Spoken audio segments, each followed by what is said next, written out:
Hello everyone and welcome. तो हम लोगों ने बैंक रिकन्सिलिएशन स्टेटमेंट का चैप्टर पूरे तरीके से कंप्लीट कर लिया है और ये है summary video bank reconciliation statement की। पूरा अगर आपको हर कॉन्सेप्ट समझना है तो आपको प्रॉपर वीडियोस ही देखनी होंगी, लेकिन ये समरी वीडियो है ताकि लास्ट में जब आपको शॉर्ट में एक टॉपिक समझना हो तो आप ये वीडियो देख सकते हैं। तो स्टार्ट करते हैं। हम लोग चैप्टर कर रहे हैं बैंक रिकन्सिलिएशन स्टेटमेंट का। तो इसका मतलब क्या है? बैंक का मतलब तो सभी को पता है। रिकन्सिलिएशन स्टेटमेंट का मतलब है एडजस्टमेंट या करेक्शन। तो कुछ एडजस्टमेंट्स, कुछ करेक्शंस करने होते हैं हमने और एक स्टेटमेंट बनानी होती है उससे रिलेटेड। तो अब ये एडजस्टमेंट्स या करेक्शंस होती किस लिए है? ये इसलिए होती है क्योंकि हमने एक तो बैलेंस निकाला होता है as per cash book. Balance as per cash book कैसे निकलता है? यहाँ मैंने लिखा है आर माइनस पी, मतलब कि रिसिप्ट्स माइनस पेमेंट्स करके हमारे पास एक कैश बुक में बैलेंस निकला होता है। और दूसरी तरफ हमारे पास पासबुक होती है और पासबुक में क्या होता है? डिपॉजिट्स माइनस विड्रॉल्स करके हमारा बैलेंस निकला होता है। तो ये दो बैलेंसेस होते हैं हमारे पास। ये कैश बुक हम लोग खुद प्रिपेयर करते हैं और ये जो पासबुक होती है ये बैंक प्रिपेयर करता है। तो दो बैलेंसेस होते हैं हमारे पास। अब इनमें होती हैं कुछ वेरिएशंस, जिन वेरिएशंस को हमें रिकंसाइल करना होता है, एडजस्ट करना होता है, ताकि जो balance as per cash book और बैलेंस एज पर पासबुक है वो रिकंसाइल हो सके। तो अब कैश बुक में जो डेबिट होता है उसका मतलब होता है प्लस और क्रेडिट का मतलब होता है माइनस। सिमिलरली जो रिसिप्ट साइड होती है वो प्लस डिनोट करती है जब जब कैश बुक में बैलेंस बढ़ता है, रिसिप्ट साइड पे हम लोग लिखते होते हैं, और जब जब बैलेंस घटता है, जब जब पेमेंट होती है तो माइनस हम लोग करते होते हैं। इसी तरीके से पासबुक में क्या होता है? एक उल्टी मेथोडोलॉजी चलती है। क्रेडिट कब होता है? क्रेडिट होता है जब हमारा बैलेंस बढ़ता है, मतलब कि जब डिपॉजिट होता है तो क्रेडिट होता है, और जब विड्रॉल होता है पासबुक में तो तब डेबिट होता है, मतलब कि माइनस होता है। तो कैश बुक में debit implies plus and credit implies minus, whereas passbook में उल्टा credit implies plus and debit implies minus. ये है मेन चीज जो हमें हमेशा ध्यान रखनी होती है। Debit in case of passbook and credit in case of passbook, और debit in case of cash book and credit in case of cash book. इसे बिल्कुल ध्यान में रखते हुए हमें हर एक एडजस्टमेंट को पढ़ना होता है। इवन जो हमें स्टार्टिंग बैलेंस दिया होता है उसमें भी हमें ध्यान रखना होता है कि कौन सा बैलेंस हमें दिया हुआ है। अब इन दिस केस अगर डेबिट बैलेंस हमें कैश बुक का दिया होता है वो पॉजिटिव बैलेंस, वो फेवरेबल बैलेंस होता है, और अगर क्रेडिट बैलेंस हमें दिया हुआ है वो एक नेगेटिव बैलेंस, अनफेवरेबल बैलेंस या फिर ओवरड्राफ्ट होता है। और पासबुक में अगर हमें क्रेडिट बैलेंस दिया हुआ है इसका मतलब हमें पॉजिटिव बैलेंस, हमें फेवरेबल बैलेंस दिया हुआ है, और अगर हमें debit balance as per passbook दिया हुआ है इसका मतलब वो अनफेवरेबल बैलेंस है या फिर वो ओवरड्राफ्ट दिया हुआ है एज पर पासबुक। तो अब कॉजेज ऑफ वेरिएशंस, ये जो वेरिएशंस होती हैं जिस कारण से हमें ये बैंक रिकन्सिलिएशन स्टेटमेंट बनानी पड़ती है, इसके कॉज क्या होते हैं, क्या रीजन है? तो दो रीजन रहते हैं हमारे पास। एक तो टाइम गैप, जब हमने ये ट्रांजैक्शन कोई भी एडजस्टमेंट रिकॉर्ड करनी होती है उसके बीच में गैप रह जाता है टाइम का। कैश बुक में पहले रिकॉर्ड हो जाता है या पासबुक में पहले रिकॉर्ड हो जाता है, जिस कारण से एक टाइम गैप आता है, जिस कारण से हमें ये बैंक रिकन्सिलिएशन स्टेटमेंट बनानी पड़ती है। और दूसरा है एरर्स। किसी से भी एरर हो सकते हैं, कैश बुक में भी हो सकते हैं और पासबुक में भी हो सकते हैं। तो ये वेरिएशंस जो है, टाइम गैप वाली वेरिएशन सबसे पहले हम लोग देख रहे हैं। फर्स्ट है check issued but not presented for payment. तो हमने चेक इशू कर दिया, कैश बुक में हमने चेक काट दिया, मतलब कि कैसे रिकॉर्ड किया होगा? माइनस करके, क्योंकि हमने तो अपनी तरफ से चेक काट दिया। तो कैश बुक में माइनस किया होगा हमने, लेकिन पासबुक में क्या हुआ होगा?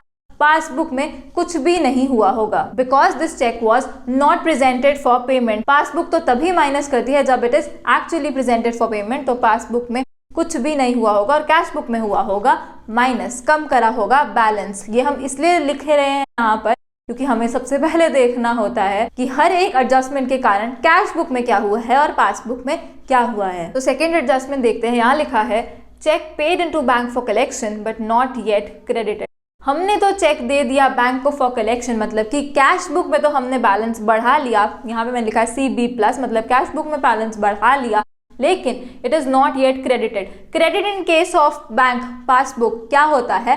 प्लस होता है। तो हमने अभी भी पासबुक में बैलेंस नहीं बढ़ा है, it is not yet credited, मतलब पासबुक में कुछ भी नहीं हुआ है। तो इस ट्रांजैक्शन के कारण कैश बुक में बैलेंस बढ़ा है लेकिन पासबुक में कुछ भी नहीं हुआ है। फिर से यहाँ पर याद दिलवा दूं कि इससे हम डिसीजन नहीं ले सकते, इससे सिर्फ हमें पता चल रहा है कि हुआ क्या है। डिसीजन हम कैसे लेते हैं? डिसीजन हम लेते हैं ये देखकर who is right in our question and who is wrong. Third देखेंगे, यहाँ लिखा है cheque paid into bank for collection but dishonoured by the bank. फिर से चेक पेड इनटू कलेक्शन, हमने तो फिर से अपना बैलेंस बढ़ा लिया क्योंकि हमने चेक जमा करवा दिया, लेकिन it was dishonoured by the bank. तो बैंक तो हमारा बैलेंस बढ़ा ही नहीं पाया, बढ़ाना बैंक ने भी था बैलेंस, लेकिन एक्चुअली डिसऑनर हो गया तो हमारे को पैसे तो आ ही नहीं पाए, लेकिन हमने तो बढ़ा लिए। तो कैश बुक में हमने बैलेंस बढ़ाया हुआ है लेकिन पासबुक में कुछ भी नहीं हुआ।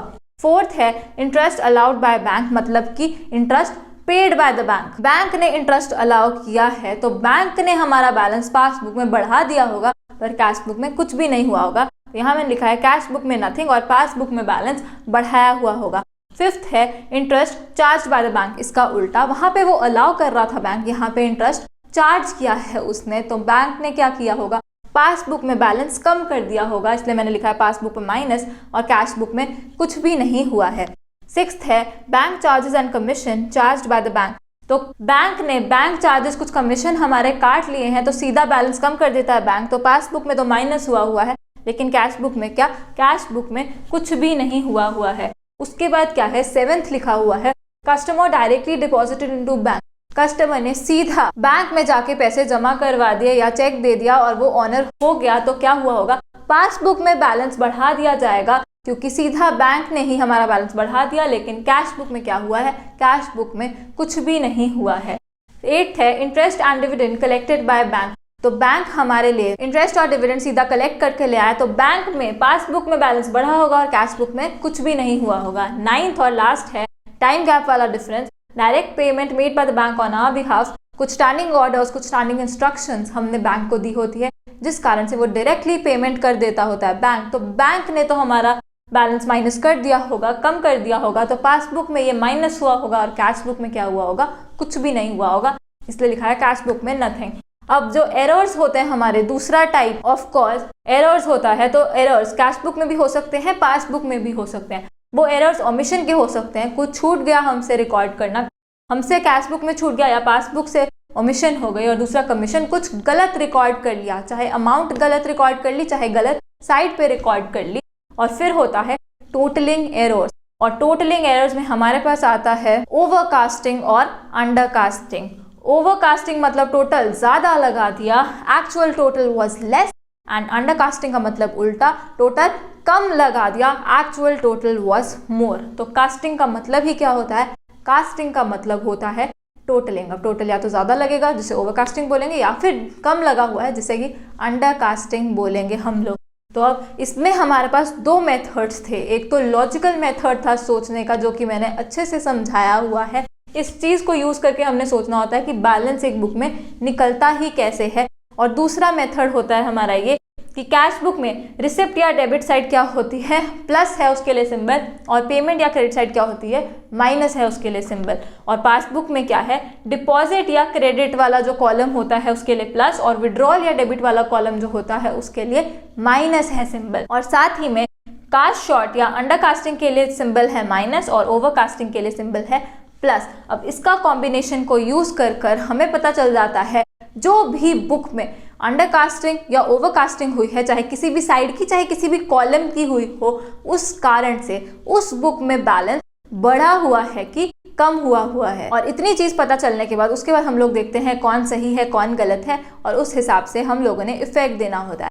ओवरकास्टिंग और अंडरकास्टिंग को इन डेप्थ समझाया गया है ओवरकास्टिंग और अंडरकास्टिंग वाली वीडियो में, तो जिन बच्चों को ओवरकास्टिंग और अंडरकास्टिंग का उन्होंने लेक्चर नहीं देखा है प्लीज जाकर पहले वो वाला लेक्चर देख लीजिए। उसके बाद यहाँ पे है format of bank reconciliation statement. तो सबसे ऊपर हम लोग लिखते हैं bank reconciliation statement as on, जो भी डेट को हम बैंक रिकंसिलिएशन स्टेटमेंट बना रहे होते हैं वो डेट यहाँ पर आती है। फिर दो कॉलम्स हमने बनाए, पर्टिकुलर्स और अमाउंट इन रुपीज। जो बच्चे 3 कॉलम्स कर बना रहे होते हैं वो लिखते हैं पर्टिकुलर्स प्लस आइटम्स और माइनस आइटम्स। फिर हम लोग स्टार्ट करते हैं क्वेश्चन बैलेंस एज पर दी इनकरेक्ट बुक से, और उसके बाद हम लोग यहाँ पे प्लस या माइनस करते हैं उन एडजस्टमेंट या वेरिएशंस को, और लास्ट में हमारे पास निकलता है बैलेंस एज पर दी अदर बुक, और ऐसे करके हमारी बैंक रिकंसिलिएशन स्टेटमेंट प्रिपेयर हो जाती है। उसके बाद स्टेप्स जो थे हमारे बैंक रिकंसिलिएशन स्टेटमेंट बनाने के वो ये थे कि सबसे पहले चेक बैलेंस एज पर विच बुक इज गिवन।